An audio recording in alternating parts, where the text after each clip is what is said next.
Kur ishte momenti i parë që ti e ndjeve se po kërkoje diçka tjetër në planin tënd shpirtëror, përderisa asaj që ti ishe? Në një farë mënyre po. Një farë mënyre më kanë kërcënuar ose jemi ballafaquar disa herë shumë edhe apo.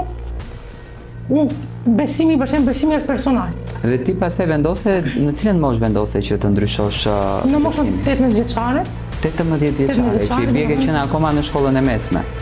Po, sa po mbarova shkollën e mesme, sepse normal, ne jetëm në një vend ku bullizmi është gjithkund.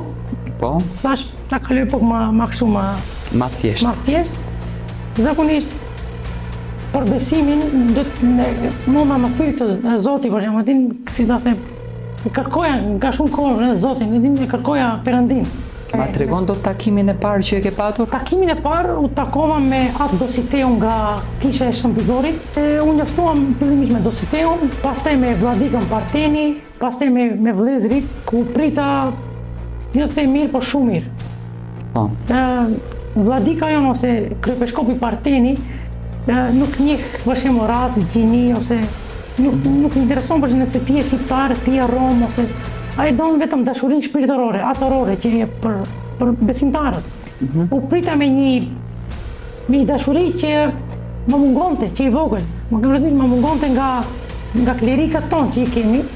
Nuk e merrshim atë, domethënë shkon fale dhe sa i të më priti me një ngrohtësi që zakonisht ishte shumë e madhe për mua. Tani, ju arritët që të bisedoni dhe u dakorduat që ti të marrësh pagëzimin, bekimin të priftit, Dositeit dhe të kthesh nga musliman në ortodoks. Jo, ne nuk besuam, unë gjatë kalimit që rrisha me ta, unë e shikoja se ishte nevojshme që të bëhem si ta. Pse? Sepse besimi që ato ofrojnë, besimi i tyre është që i përmendën edhe kryepeshku Parteni, thot ljubov, dashuria. Ne japim dashuri, Zoti është thot ljubov, Gospod e ljubov. Zoti është dashuri. Zoti nuk është dhuna.